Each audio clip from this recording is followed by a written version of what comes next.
সকাল বন্ধুরা, নতুন একটা দিনে নতুন সকালে আপনাদের সকলকে স্বাগত জানাই আমার বঙ্গকুমার চ্যানেলে।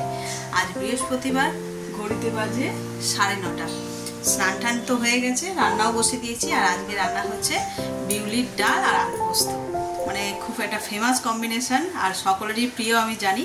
গন্ধরাজ লেবু দিয়ে বিউলির ডাল আর আলু পোস্ত, একটু পাঁপড় ভাজবো, ডাল ভিজিয়েছি, বড়া করব, এগুলো তো লাগেই। মানে আমার না লাগলেও আরও যারা রয়েছে বাচ্চাগুলো ওদের লাগে। আর দিয়েছি ওল ভাতে। আগের দিনকার ওল ভাতে খেয়ে মার এত ভালো লেগেছে, তো আজকে ওল ভাতে আনিয়েছি। আর এই কড়াই হচ্ছে পোস্ত, এই যে বেশি করে পোস্ত দিয়ে। চলো ডালটা ফোড়ন দিয়ে ডালটা ফোড়ন দিয়ে নেবো। দিয়ে স্নান করেছি, করে জামা কাপড়গুলো এখনো মেলা হয়নি, অনেকগুলো কাচাকুচি করেছি, সেগুলোকে নিয়ে যাব ছাদে, গিয়ে মেলে দিয়ে আসি। তবে আকাশ একবার রোদ বেরোচ্ছে, একবার মেঘ, তো ওই নিয়ে পড়ে থাকলে তো চলবে না, যাই গিয়ে ছাদে দিয়ে আসি। তো চলো আজকে দিনটাকে এখান থেকেই দারুণভাবে শুরু করি।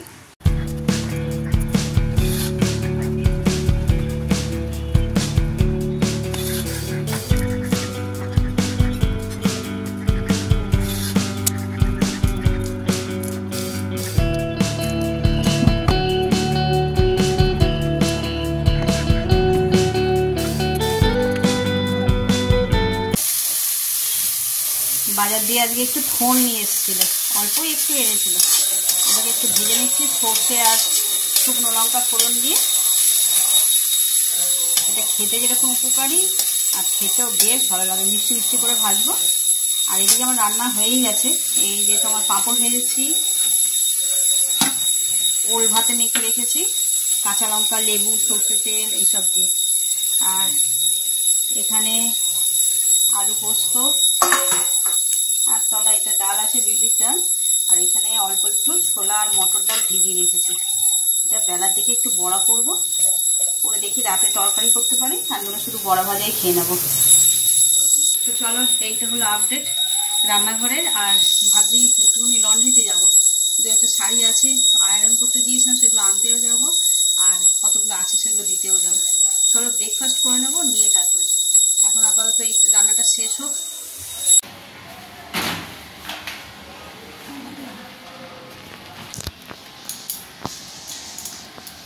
এই যে রেডি হয়ে বেরোলাম, যাবো বাজারের দিকে, লন্ড্রিতে যাবো, বাজারের মধ্যেই লন্ড্রিটা, ওখানে যাবো। চল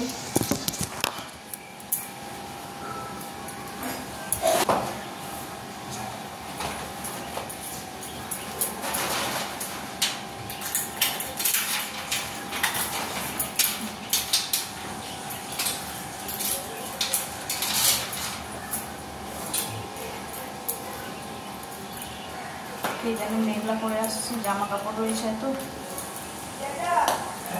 যেতে যেটুকুনি সময় লাগে সেটুকুনি, কিন্তু তার মধ্যে যদি বৃষ্টি এসে যায় ব্যাস হয়ে যাবে।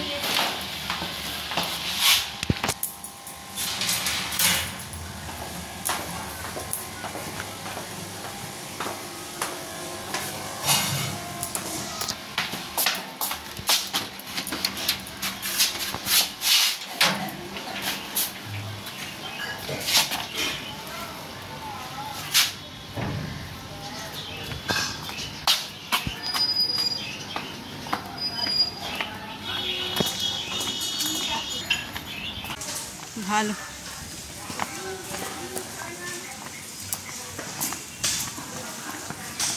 রাস্তাটার অবস্থা দেখেছো, এই পাইপ বসাচ্ছে,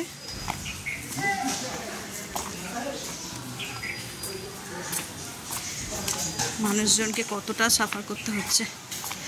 সামনে পুজো, তার মধ্যে এই অবস্থা।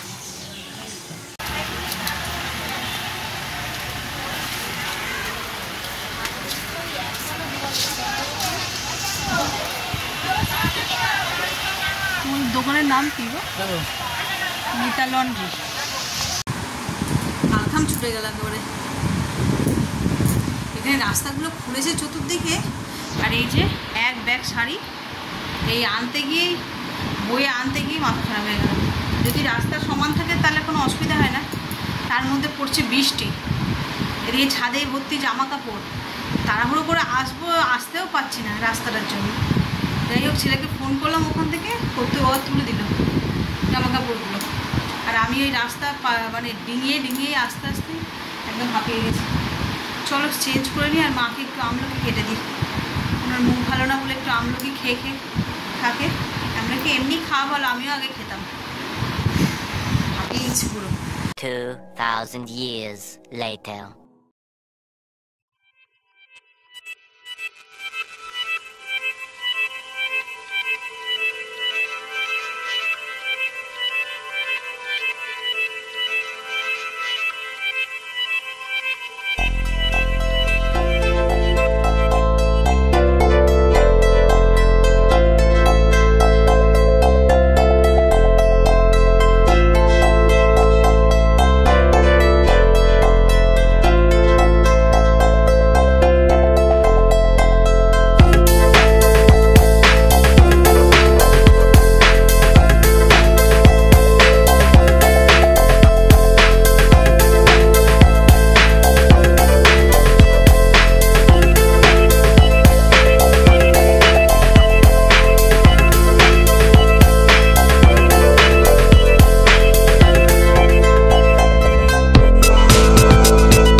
সেই সকালের পর থেকে তোমাদের সঙ্গে আর কোনো রকম কোনো কথাই বলা হয়নি।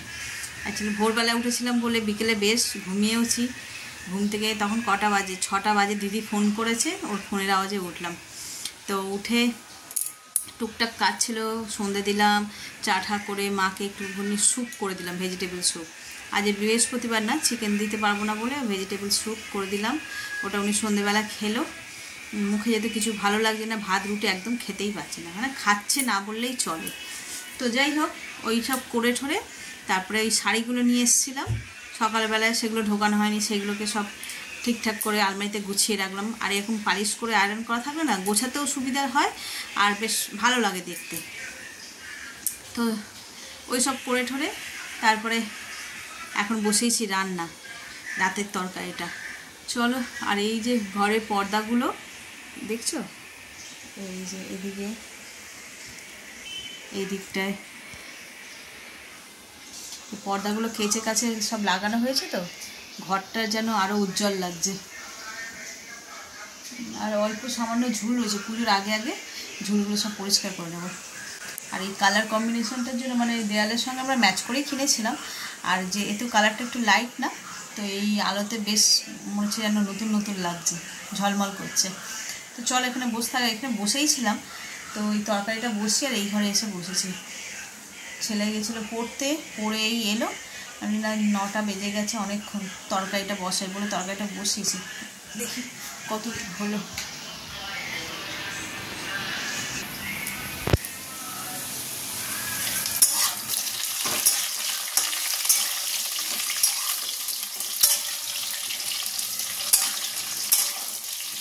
আজকে করছি আলু পটলের তরকারি। আর কত পনির ছিল, বড় বড় করে এই যে পনিরগুলো ভেজে রেখেছি, এর মধ্যে দিয়ে দেবো। ছেলে পুড়িয়ে খায় না, ছেলে পটল খেতে চায় না, এই আলু আর পনির দিয়ে ও খেয়ে নেবে।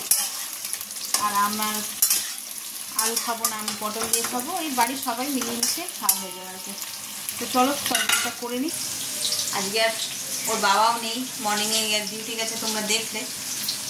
একা একা যেন বোর লাগছে। ছেলেটা পড়তে গেছিলো বললাম, পড়ে আসতে যেন একটুখানি ঘরটা মনে হয় ভরা ভরা লাগে। ওইদিকে মা আরও শরীর খারাপ, মা চুপচাপ শুয়ে আছে। আর আমি একা একা কী করবো।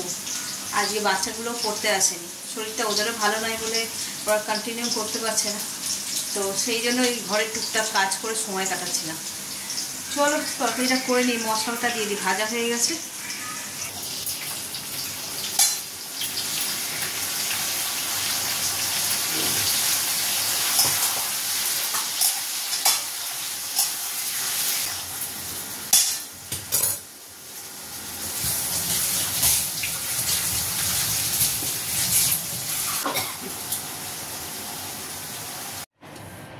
রাতের তরকারিটা তো বসিয়ে দিলাম দেখলে।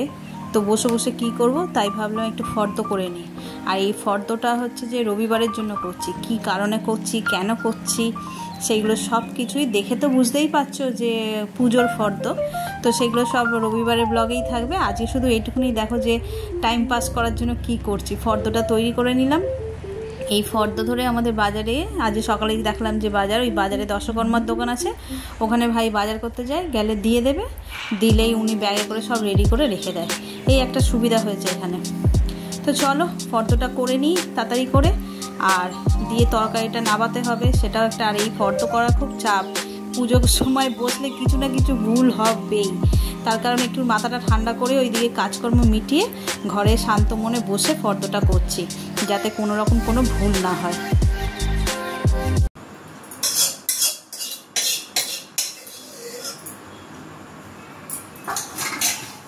এই যে রাত্রে খাওয়া দাওয়া সব কমপ্লিট হয়ে গেল। এই যে তরকারিটা বেঁচে যে খালি করলাম, আর রান্নাঘরটা একটু ক্লিন করে নেবো, দিলে কাজ শেষ। আর আজকে ওর বাবা নেই, তাড়াতাড়ি করে খাওয়া দাওয়া মিটে গেছে। ঘুরতে বাজে সবে 11:15, এখনই সব ডান। এইখানটা একটুখানি গুছিয়ে নেবো, নিলেই হয়ে যাবে। তাহলে চলো আজকের ব্লগটাকে এই পর্যন্তই রাখছি। যদি কিছু ভালো লেগে থাকে তাহলে please like, comment, share and subscribe.